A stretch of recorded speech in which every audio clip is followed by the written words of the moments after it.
how is everybody today? Are we having a good sunny day? Sunny, sunny, sunny. I thought I could get away with this shirt one more time. It is July. What the heck? I'd only wear it once a year or twice a year. And it's July, so I figured it was a pretty shirt. And I know my lighting is bad and everything else is bad. Come here, come here, come here, come here, come here, come here, come here, come here, come here. You're gonna bug me the whole video. Come here. Here you go. Say hi. This is my co-host. This is Smokey. She likes to lay in my lap as I read books, so she reads with me. And she's also her and her sister tried to assist me in some of the shorts that I do at night. However, the shorts that they appear in, no one ever sees. YouTube doesn't put it in the algorithm or something. I worked really hard on this one short, and no one has seen it. YouTube hasn't shown it to anybody. The ones before it and after it has been seen. But the one with my cat in the box, nope, no one has seen. But anyways, where was I? Welcome to the D. Louise book series. It's nice to meet you. I'm Christina, K-O-S-T-I-N-A. And I hope you have a good day. This is where we read books and talk about books. No special effects going on here. My lighting is bad, my audio is bad, everything is bad. But, you know, when your computer is held together by a binder clip, what can you do? The bottom separated. But hey, it's been working for over a month now, so that's cool, right? Trying to save up. But, please check out Star Trek Next Generation Fridays. I do a recap. Also, If Then. I'm really working hard on those If Thens. If you like this author, then maybe you like that author. I started out with the Bridgertons. If you like Julia Quinn, the Stephanie Lawrence Sinsters are much better. There's over 30 books in that series. Joanna Lindsay's Mallory's. And I did a host. Then I did Forensics. And I did a Vampire one. And I did a Werewolf one. I'm going to do it again and change it to Shifters. There was Homicide. I did an FBI one. I did Native American Indian one, Detectives. And I missed a few on that one. And my other one, Black Authors, I thought that was good. I tried to do a wide range of Black authors and I explained that I had seen this article in this magazine about the lack of knowledge about Black authors, that I would bring attention to these people. And I hope I did a good job. You'll have to let me know. And I also do a daily book review. We are currently doing James Patterson's Alex Cross series. We are also doing Victoria Thompson's Gaslight series with Sarah Brandt and Frank Malloy. And we are doing the Black Dagger Brotherhood, J.R. Ward. This is book 11 in the series. And I will warn you now, spoilers, lots and lots of spoilers. And I got to get one of those thingies. One of my chapters one of the videos, podcasts that I like to watch often, they have a little, guess or taboo had one of those beeper thingies, and they use the beeper from the thing, and they go beep, beep, beep, beep, beep, spoiler alert. So, and especially with Big Brother starting in the next week or so, I'm going to get, my husband made me, maybe it's a chandelier chain, I'm not sure. He got it out of a dumpster, and he got 2 pieces of metal, and he glued them together to make a circle, and then he put a line through it like this. So it's the power of veto. In Canada, which was just recently canceled, I'm hoping some other channel or network will pick them up that will be able to show it in the United States. That would increase their ratings. But anyway, they have a big V for their veto. But anyways, let's get back on topic here. J.R. Ward, Black Dagger Brotherhood, Lover at Last, book 11. And we have started a new bridge, I guess, of stories. This is probably, I think I said it in the last book. We started a new bridge. We finished with the brothers. And John Matthew has always been, his story has continued from Doc Lover all the way through, and quite a few. You get character progression from each book, and that's what I like. And character progression with John Matthew and Rage, and Tor is going through some stuff, and he's finally come back. He's starting to put his life back together. And Rage and Vicious and Fury, Tor. There's a whole storyline going on there with all the different brothers, and then of course there's Blay and Quinn and John. And Quinn, who you remember, his family treated him absolutely horrible. Those people were horrible to him because he had two different colored eyes. He wasn't perfect. And for that reason, and that reason alone, he couldn't, the entire family shunned him. They didn't praise him with anything. They didn't say good job. They just kept him clothed and fed in the barest essentials. They made him do for himself. They didn't show him any affection of any kind. And he had to watch them praise his siblings and his cousin Lash. His cousin Lash was top of the hill. He was perfect. He could do no evil in their eyes. They just loved him. After Quinn went through his transition, or just before that, no, after it, because when he went through after it, he got into a fight with Lash, and there's a whole extenuating circumstances there that you can read in the books. And his family shunned him, and they kicked him out, and they beat him up really badly too, and all because he had just two different colored eyes. And Lash gets taken by the Omega and is transformed. It turns out that he is this other sibling. He belongs to the Omega, and the Omega transforms Lash. And because Lash is an insider with the, with the Glamera, he knows that they're the ruling council of the vampires. He knows all their addresses. He knows everything about them. He uses all this information against them, and him and the Lashers slaughter 50 to 100 Glameras, including Quinn's parents. Lash's family, slaughters them all.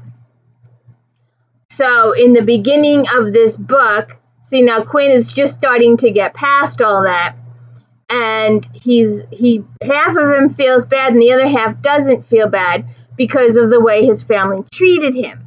So in the beginning of this book, he's remembering an incident where his brother had gone through the transition and was given the family crest ring and was, praised 6 ways to Sunday. And Quinn wasn't even invited to the celebratory dinner. He was sent to his room. And this is what he's remembering in the beginning of the book. Then there are some other situations here. We're starting to, it happened in the last book, it's happened in this book, and it will continue to grow until they get their own books. But Trez and I Am, they work with Revenge. They used to work at Zero Sum before it burnt down. And they are really close with Revenge. And Zex, John's wife, John Matthews' wife. And they're called The Shadows, and they're going to get their own book eventually. So they're getting more of a story in here. We're learning more about them, more about their background in here. Zokor, the bastards, we're also learning more about them. And I think I read it in the last one. I don't think, yeah. So, he is, when Thor, in the last book, he knifed his best friend Thor, and the idea was for Thor to be injured and for the Black Dagger Brotherhood to find him and treat him, and for him to learn their location so he could report back to his brothers and they could raid the mansion. But he was unable to provide that information, but they did treat him well, and they did provide him with a chosen to get his blood intake from. And he, in turn, when Zor was, yes ma'am, was had an incident and he needed to feed, Thor called the Chosen.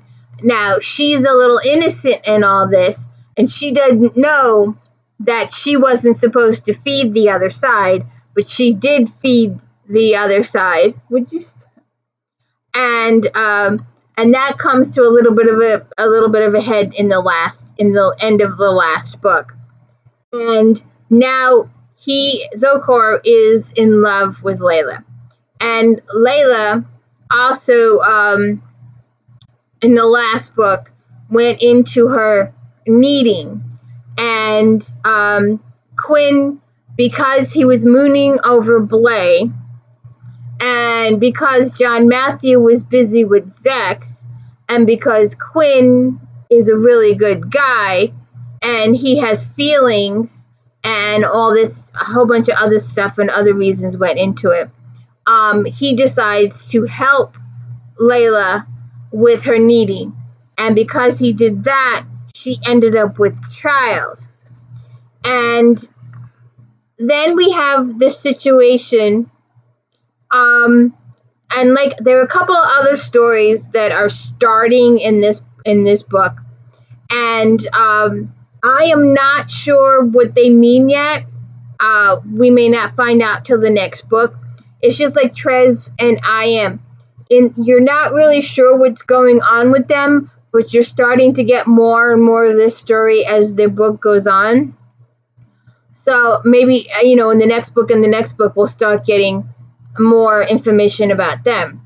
But JR has also started this other story, and I'm not sure where it fits and how it pertains to the Brotherhood as of yet. I don't know what's going on. There's this girl, Sola, I think is her name. I'll have to get to it. But, Sola.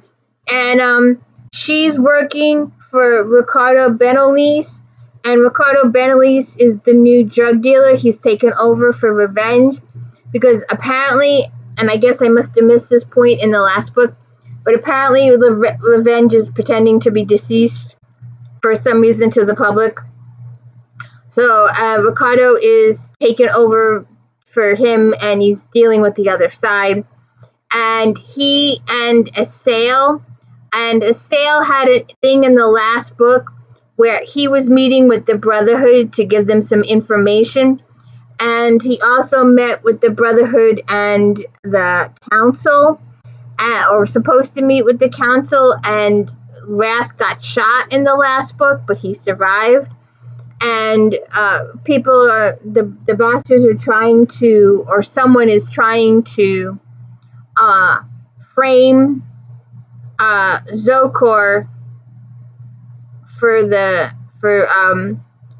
shooting on, or no, frame Assail for the shooting of the king. And in the meanwhile, the Brotherhoods have proved that it's Zokor that shot him. But I wanted to share with this that I pulled it out. Flashback Mondays, and I do Romantic Times book review, where the magazine, this one has over 292 books in it. We haven't gotten to this one yet, so you will hear about this again in a few months when I get to it. I'm currently in 2010. But at last, is at last is truly an apt descriptor, as longtime fans are finally rewarded with the Quinn and Blaylock love story. Unrequited love and missed opportunities have dodged these heroes as they have dealt with societal and their own prejudices. As a bonus, a couple more intriguing character threads are being added to the fascinating plot tapestry that is a hallmark of this epic series. So I just thought I'd share that little bit. And then Blay and Quinn and SAXTON break up, and I'm wondering if Saxton was working for the king there for a while and providing him legal advice on this particular matter regarding Quinn, and things will change for Quinn in this book. It was discussed in the last book. But I'm just going to go through this. There's a couple of little points that I wanted to bring up. Layla she's having issues with her pregnancy, and she needs a miracle, and she kind of gets one. But John, Quinn, and Blay go out looking for snacks. They're at a CVS in the middle of the night. Someone steals the Hummer because he left the keys in the ignition. What an idiot. Then he does a dematerialize, and he dematerializes on the hood of the car. But I wanted to, SAXTON was helping the king with the Blay situation, no, the Quinn situation. And when I do these books, I have to share. So I'm just going to share a little bit here.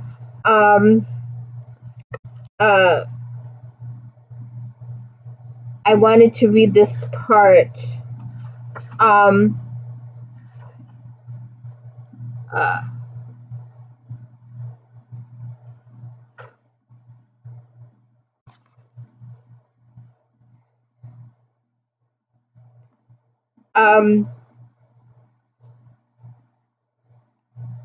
He's talking to SAXTON about the laws.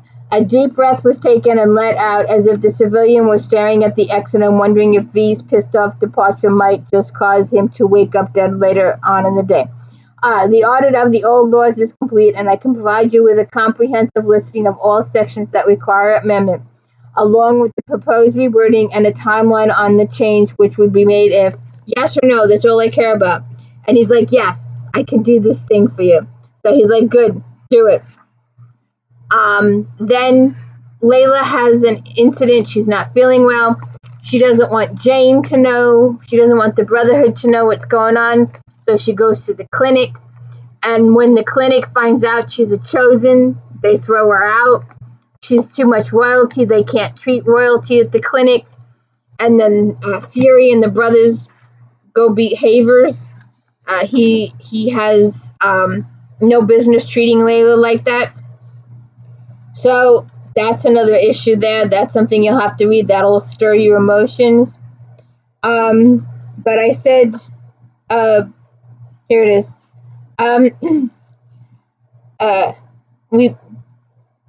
They was talking about Quinn again. I, Zetas, son of Agony, inducted in the 242nd year of the reign of Wrath, son of Wrath, hereby nominate Quinn, an orphan in the world, for membership into the Black Dagger Brotherhood. And so they're going to nominate Quinn, and they're going to get Quinn inducted to the Brotherhood.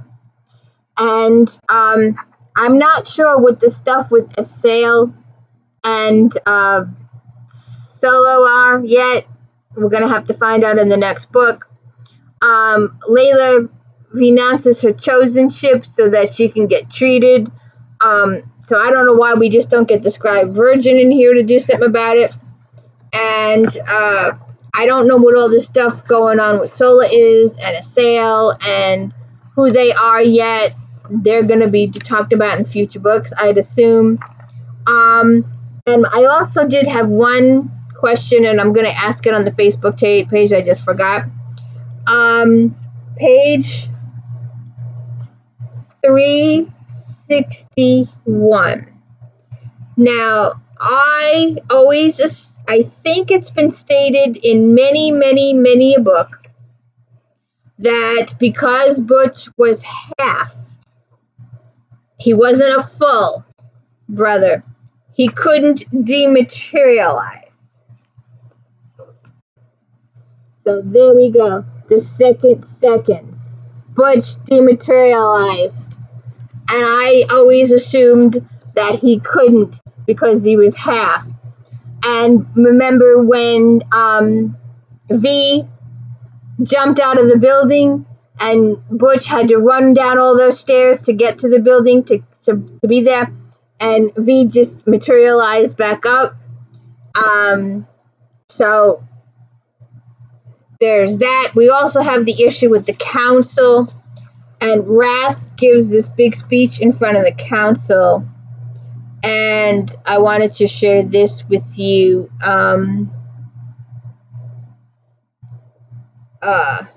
Many of you knew my father well and remember his time in the old country. My sire was a wise and temperate leader, a gentle male of logical thinking and regal bearing who occupied himself solely with the betterment of this race and its citizenry. I share my father's characteristics, but not all. In fact, I am not temperate. I am not forgiving. I am a male of war, not of peace. I am very comfortable with conflict, be it of the legal or moral kind.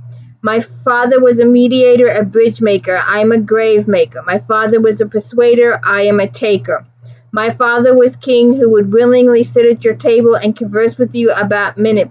I am not that man.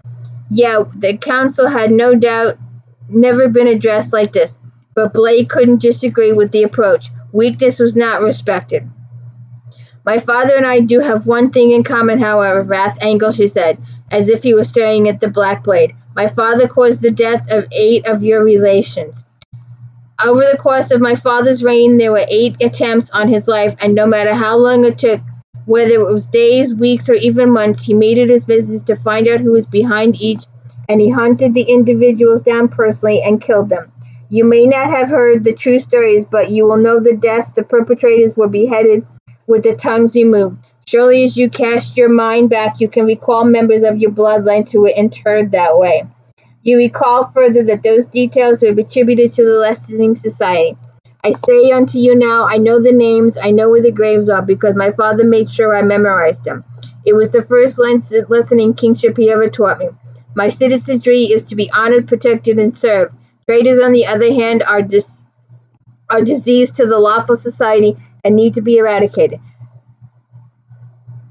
So there. Take that, you Glimmer. And I think that's Zokor has a couple of conversations with another traitor.